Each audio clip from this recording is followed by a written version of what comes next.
Maka dalam sebuah hadis dikatakan, innal abda la yuhramur rizqa bidzanbin yusibuhu. Jadi ada seorang hamba itu dihalang-halangi rezeki kenapa? Karena dosa yang dia lakukan. Jadi dosa-dosa itulah yang sebetulnya yang salah satunya akan menjadi penghalang ya, daripada rezeki.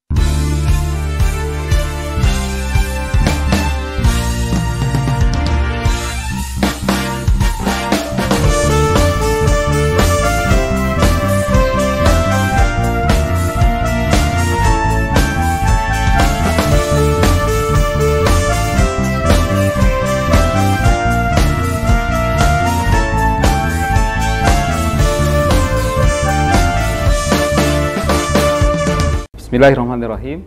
Assalamualaikum warahmatullahi wabarakatuh.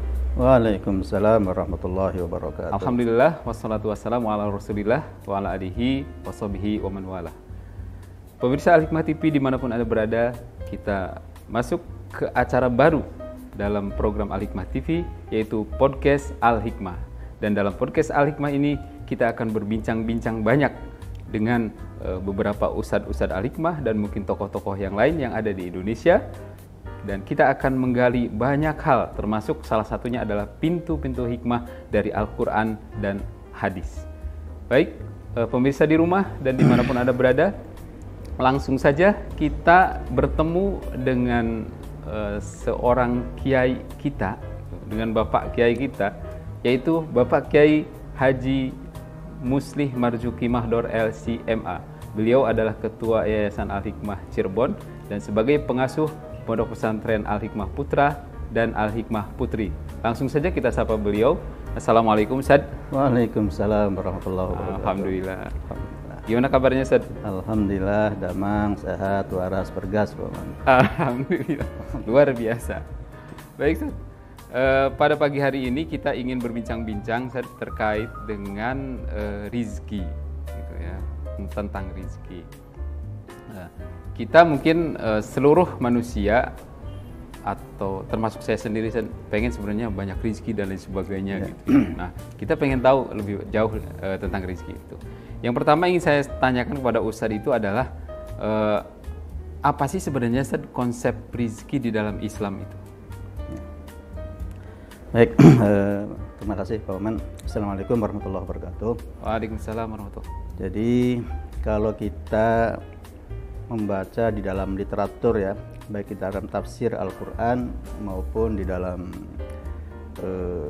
kitab-kitab yang dikarang oleh para ulama, bahwa terkait dengan terminologi rizki itu adalah mereka banyak yang berbeda mendefinisikannya. Yang pertama, ada yang mendefinisikan bahwa yang namanya rezeki itu adalah al-'atha, adalah seluruh pemberian Allah Subhanahu wa taala, itu namanya rezeki. Makanya kalau kita baca di dalam tafsir Jalalain saja, ketika menafsirkan wa mimma razaqnahum yunfiqun, itu tafsirannya wa mimma a'tainahum. Berarti ar-rizqu bimana al-'atha, bimana pemberian. Jadi semua bentuk pemberian itu adalah namanya rizki. Sehingga yang namanya rizki itu bukan hanya berbentuk materi ya. Jadi kesehatan, mendapatkan anak yang solih, istri yang solihah, pasangan yang solih, teman-teman yang solih, itu juga bagian dari rizki Allah Subhanahu wa taala. Itu yang pertama. Yang kedua, ada yang mendefinisikan rizki itu adalah ma yuntafa'u bihi, adalah sesuatu yang bermanfaat. Jadi kalau sekalipun orang itu uangnya melimpah, tapi kalau tidak bermanfaat baik untuk dunia dan akhiratnya, maka itu bukan rezeki. Maka hanya sekedar pemberian aja gitu ya. Tapi belum dikatakan rezeki dari Allah Subhanahu wa taala. Itu yang kedua. Bahkan yang ketiga seperti yang disampaikan oleh Imam Ibnu Taimiyah, bahwa yang namanya rezeki itu adalah terbatas kepada pemberian Allah yang halal. Jadi yang tidak halal itu bukan rezeki namanya. Jadi secara garis besarnya itulah kira-kira terkait dengan makna rezeki dalam pandangan atau konsep Islam ya. Jadi bisa dimana pemberian secara umum, yang kedua adalah sesuatu yang bermanfaat, dan yang ketiga adalah sesuatu yang halal ya, dari pemberian yang Allah berikan kepada kita. Jadi 3 hal itu saja yang akan menjadikan sesuatu itu bisa dianggap rizki. Pemberian dari Allah, bermanfaat, dan halal. Tadi Ustadz sedikit menyampaikan bahwa anak soleh juga itu adalah rizki. Ya. Kaitannya dengan pesantren kita ini berarti kita ini banyak rizkinya saja. Rizki. Karena banyak banget gitu anak-anak di kita yang sedang menghafal Al-Quran, dan mudah-mudahan mereka semua itu adalah anak-anak yang solih dan solihah semuanya.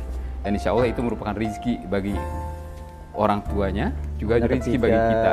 Kita mendapatkan karunia seorang anak, kan salah satu doanya Pak, warzikta birruhu, dan kamu telah diberi rizki dengan kebaikan, dengan kebaktian anak yang baru dilahirkan itu, mudah-mudahan. Ya, baik Ustaz. Kemudian sebenarnya siapa saja yang diberi rizki oleh Allah Subhanahu Wa Taala itu? Ya. Jadi kalau kita baca di dalam surat Hud ya, ayat 6 maupun di dalam surat Al-Ankabut, bahwa semua makhluk yang merayap, yang bergerak di muka bumi ini, itu semuanya mendapatkan rezeki dari Allah Subhanahu Wa Taala. Sebagaimana Allah Subhanahu Wa Taala berfirman, wa ma min dabbatin fil ardi illa 'alallahi rizquha. Bahwa tidak ada yang merayap di muka bumi ini, siapapun yang ada di muka bumi ini, semua yang bergerak di muka bumi ini, illa 'alallahi rizquha, kecuali sudah menjadi tanggungan Allah rezekinya. Jadi rezeki itu bukan hanya untuk manusia, tapi semua yang hidup, yang bergerak di muka bumi ini, itu akan mendapatkan rezeki dari Allah Subhanahu wa taala. Itu yang pertama. Yang kedua, di dalam surat Al-Ankabut, wa ka'ayyim min dabbatin la tahmilu rizqaha Allahu yarzuquha. Jadi betapa banyak gitu ya, makhluk yang bergerak di muka bumi ini, mereka tidak bisa mengurus rezekinya sendiri. Ya, tidak bisa mereka menghidupi dengan sendirinya itu. Tapi Allahu yarzuquha wa iyyakum, tapi Allah lah yang akan memberikan rezeki kepada mereka, wa iyyakum, dan kalian semuanya. Jadi rezeki yang Allah berikan kepada kita itu bukan hanya terbatas kepada manusia gitu kan, tapi seluruh makhluk Allah Subhanahu wa taala yang hidup itu semuanya akan mendapatkan rezeki.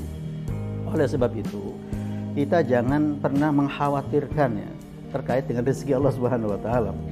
Karena rezeki itu sudah jaminan. Masih mending kita memikirkan hal-hal yang belum pasti buat kita. Apa itu? Apa itu? Kita belum tentu selamat di akhirat. Kita belum tentu adalah bisa masuk surga. Oleh karena itu kita fokus aja gitu. Bagaimana kita untuk beramal untuk akhirat. Namanya dunianya pasti akan ngintil gitu. Karena yang namanya dunia, namanya rezeki, itu sudah menjadi tanggungan Allah Subhanahu wa taala. Enggak usah khawatir, rezeki itu sudah ada alamatnya. Tidak akan kesasar gitu kan. Nah, oleh karena itu jangan sampai kita memikirkan sesuatu yang sudah pasti tapi kemudian meninggalkan sesuatu yang belum pasti. Rugi kita itu kan. Ibaratnya kalau kita fokus untuk menanam akhirat, maka dunia akan ngintil itu. Ibaratnya seperti kita menanam padi di sawah. Gitu kan? Kalau kita fokus menanam padi, itu yang namanya rumput itu pasti akan tumbuh. Gitu kan? Tanpa ditanam pun akan apa? Akan ngikut. Gitu. Iya. Betul kan? Tapi kalau kita nanam rumput, fokusnya ke rumput, padinya akan gadung. Akan gagal panen gitu kan? Akan gagal dan tidak akan panen. Kenapa? Karena kita sibuknya urusin rumput gitu. Nah, oleh karena itu sekali lagi, karena rezeki itu sudah menjadi tanggungan Allah Subhanahu wa taala dan itu sudah menjadi garansi ya dari Allah Subhanahu wa taala. Makanya dalam sebuah hadis dikatakan, inna nafsan lan tamuta hatta tastawfiya rizqaha. Saya ulangi, inna nafsan lan tamuta hatta tastawfiya rizqaha. Ya, jadi kata Rasulullah sallallahu alaihi wasallam bahwa seseorang tidak akan mati. Tidak akan mati. Sampai kapan? Sampai dia menghabiskan rezekinya dengan sempurna. Jadi rezeki itu sudah ada apanya? Sudah ada jatahnya. Makanya dalam ayat yang lain dikatakan, apa itu? Wa qasamna bainahum ma'isyatahum fil hayatid dunya. Kata Allah Subhanahu wa taala, wa qasamna bainahum, dan kami terus sudah kapling-kapling. Sudah kami bagi-bagi, sudah kami jatah di antara mereka itu. Apa yang Allah bagi? Ma'isyatahum, kehidupan mereka. Apa yang menjadi bekal hidup buat mereka sudah ada jatahnya. Oleh karena itu kita jangan khawatir, jangan pusing untuk memberikan rezeki. Karena selama Allah masih memberikan kesempatan kita hidup, pasti ada rezekinya. Pasti ada rezekinya. Baik, pemirsa jangan khawatir, rezeki sudah dijamin sama Allah. Tapi Ustaz, selaku manusia nih, kita kadang-kadang khawatir juga, Ustaz. Ini gimana nih untuk kebutuhan ini, kebutuhan itu, gitu kan? Apakah itu wajar? Ataukah memang ada sesuatu yang salah nih dalam diri kita? Dikatakan wajar. Kalau keimanan kita belum sampai ke situ. Oh gitu. Tapi buat orang yang keimanannya sudah puncak, maka masalah rezeki itu bukan sesuatu yang dikhawatirkan. Karena tadi dengan yakin dengan janji Allah Subhanahu wa taala. Karena rezeki kita itu sebenarnya sudah diatur oleh Allah Subhanahu wa taala. Ya, makanya dalam Al-Qur'an dikatakan wa fis samaa'i rizqukum wa ma tu'adun. Dan di langitlah rezeki kalian diatur. Wa ma tu'adun, dan apa yang dijanjikan kepada kalian. Jadi semua yang dijanjikan oleh Allah kepada kita semua itu semuanya diatur. Kan? Tapi kan kita punya kewajiban ya. Kita punya kewajiban untuk apa nih? Untuk memburu, mencari, menghunting daripada karunia Allah Subhanahu wa taala. Karena sunnatullah itu kan. Tapi setelah kita berusaha, setelah kita berupaya maksimal, sudah kita selebihnya serahkan sama Allah Subhanahu wa taala yang punya otoritas untuk mengkapling-kapling, membagi-bagi rezeki. Makanya kata Allah Subhanahu wa taala, "Wa may yatawakkal 'alallahi fahuwa hasbuh." Itu kan? Ulangi, "Wa may yatawakkal 'alallahi fahuwa hasbuh." Maka barang siapa yang bertawakal kepada Allah, bukan tawakal. Kalau tawakal itu adalah berserah diri tanpa ada usaha. Iya. Tapi kalau tawakal itu berusaha maksimal. Setelah itu kita serahkan sama Allah Subhanahu wa taala. Hasilnya kita serahkan sama Allah. Hasilnya kita serahkan sama Allah Subhanahu wa taala. Karena kewajiban kita itu hanya berusaha. Tapi urusan hasil itu urusannya Allah Subhanahu wa taala. Nah, ketika kita sudah berserah diri setelah kita berupaya maksimal, sudah kita serahkan sama yang punya hak prerogatif, yaitu Allah Subhanahu wa taala. Makanya dalam sebuah hadis dikatakan, kata Rasulullah sallallahu alaihi wasallam, "Lau annakum tatawakkaluna 'alallahi haqqa tawakkulihi la razaqakum kama yurzaqut tayru taghdu himasan wa taruhu bitana." Ini penting nih buat kita ya. Jadi jangan sampai kemudian kita hanya mengandalkan kemampuan kita dan kemudian kita lepas dari Allah Subhanahu wa taala. Kata Rasulullah, "Lau annakum," seandainya kamu sekalian, tatawakkaluna 'ala Allah, berserah diri kepada Allah, bertawakal kepada Allah setelah kita berupaya maksimal, haqqa tawakkulihi, dengan sebenar-benarnya tawakal itu. Jadi setelah berusaha, sudah kita serahkan penuh kepada Allah. Kita banyak berdoa kepada Allah Subhanahu wa taala. Tawakalnya jangan nanggung-nanggung gitu. Jangan tanggung-tanggung, haqqa tawakkulihi, dengan betul-betul pasrah, tawakal. Itu kan? Kita serahkan hasilnya sama Allah Subhanahu wa taala. Apa kata Allah? La razaqakum. Pasti pakai ada lamnya nih, namanya lam taukid. Lam yang menunjukkan kepastian. La razaqakum, pasti Allah akan memberikan rezeki kepada kamu. Kama yurzaqut tayru, sebagaimana diberi rezekinya seekor burung. Itu kan? Apa burung itu? Kata Rasulullah, taghdu himasan. Pagi-pagi dia terbang. Himasan dalam kondisi perutnya kosong. Tapi wataruhu, kemudian di sore hari dia pulang, bitonan, perutnya penuh dengan isi. Padahal burung tidak punya akal. Betul kan? Burung tidak punya kekuatan kayak kita itu. Tapi karena tawakalnya penuh, yang penting pagi hari dia bergerak, di pagi hari bekerja, maka jangan khawatir. Insya Allah Allah akan kasih rezeki kepada kita. Oleh karena itu umat Islam itu seharusnya kayak burung itu. Jadi kalau pagi hari jangan tidur. Betul ya? Pagi hari itu jangan tidur. Kayaknya ini ucapan buat saya kayaknya. Jadi pagi hari itu harus beraktivitas, cari rezeki Allah Subhanahu wa taala. Makanya Rasul mengatakan apa itu? Buri kali ummati saya ulangi. burika li ummati fi bukuriha. Jadi Allah akan memberkahi gitu. Umat, kalau umat itu adalah selalu beraktivitas di waktu pagi. Kenapa kita rezekinya seret? Ya tadi, karena kita kalah dengan burung. Kita kalah dengan ayam gitu kan. Ayam itu nggak pernah pusing, Mbak. Anaknya kadang sampai 12, 15 gitu kan. Nggak pernah pusing dia. Iya, betul. Yang penting apa? Yang penting pagi-pagi dia ceker-ceker. Oh iya betul ya. Yang penting pagi hari dia sudah bekerja. Urusan nanti hasil kita serahkan sama Allah Subhanahu wa taala. Wa razaqakum, pasti Allah akan memberikan rezeki kepada kita. Kita itu yang kurang itu tawakalnya kurang. Kita kurang tawakal dan usaha kerasnya juga kurang. Sehingga wajar kalau kemudian kita rezeki hanya segini-gininya aja gitu. Ya, baik. Jadi itu pemirsa, harus usahanya kuat dan juga tawakalnya juga harus kuat. Insya Allah rezeki melimpah. Nah itu Ustaz. Satu lagi Ustaz, terkait dengan tadi yang jaminan rezeki ini. Kadang kita di dunia ini kan suka mendengar ada wilayah tertentu kelaparan. Nah, kelaparan model peristiwa seperti ini dalam kategori peristiwa apa nih Ustaz? Apa peristiwa karena memang mereka tidak mendapat rezeki atau memang peristiwa yang mungkin apa ya, azabkah ataukah ujiankah atau seperti apa itu Ustaz? Jadi ketika orang itu mati ya karena kelaparan, itu kalau kita kembalikan kepada hadis tadi, bahwa ketika rezekinya sudah habis, dia pasti mati. Penyebab kematiannya banyak, salah satunya karena kelaparan.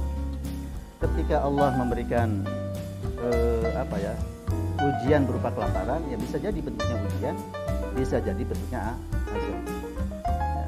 Kalau kemudian itu menimpa kepada orang beriman, insya Allah itu adalah merupakan ujian dari Allah Subhanahu wa taala, ujian kesabaran. Tapi kalau itu adalah menimpa orang yang berdosa, ya itulah karena orang berdosa salah satunya akan dihalangi oleh Allah dari rezekinya. Ada sebuah dikatakan, innal abda la yuhramur rizqa bidzanbin yusibu. Jadi ada seorang hamba itu dihalang-halangi rezeki kenapa? Karena dosa yang dia lakukan. Jadi dosa-dosa itulah yang sebenarnya yang salah satunya akan menjadi penghalang daripada rezeki. Tentu rezeki yang dimaksud tadi ya, definisi yang kedua. Ada rezeki yang bermanfaat atau rezeki yang halal. Tapi kalau hanya sekedar pemberian, ya bisa jadi. Orang kafir pun akan lebih banyak untuk mendapatkan rezeki. Tapi kan bisa jadi ketika orang yang berdosa, orang yang banyak bermaksiat, kemudian rezekinya melimpah, pemberiannya Allah melimpah, itu kan bisa jadi karena istidraj. Gitu kan? Karena dijor oleh Allah Subhanahu wa taala itu, karena dosa-dosa yang sangat banyak. Ya, nanti ketika di akhirat tinggal diketok aja oleh Allah Subhanahu wa taala itu kan.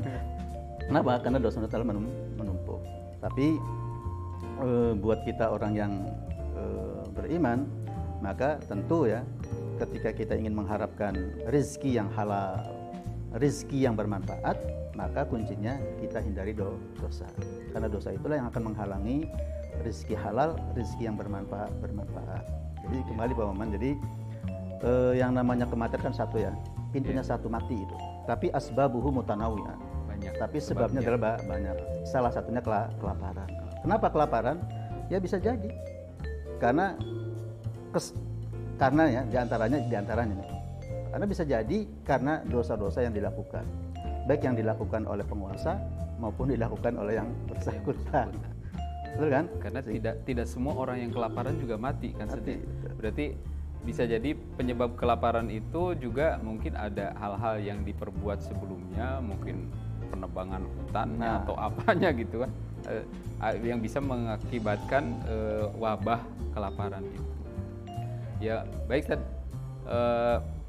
kita beralih ke agak sedikit geser nih topiknya nih. Tadi kan kita berbicara terkait dengan rezeki bagi orang-orang yang hidup, Ustaz, gitu ya.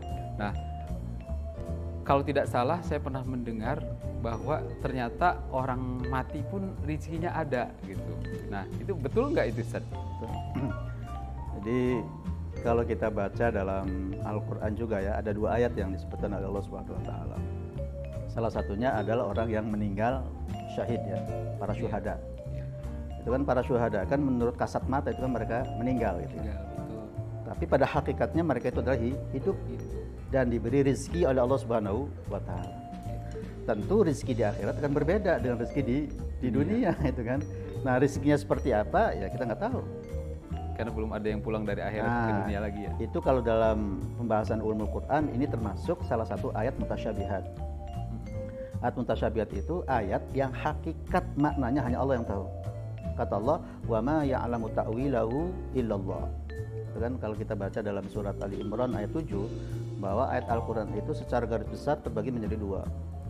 Yang pertama ayat muhkamat, ayat-ayat yang sudah jelas ya, maksudnya maknanya, dan yang kedua adalah ayat mutasyabihat. Ya. Nah, terkait dengan ayat mutasyabih itu kata Allah, "Wa ma ya'lamu ta'wilahu illallah."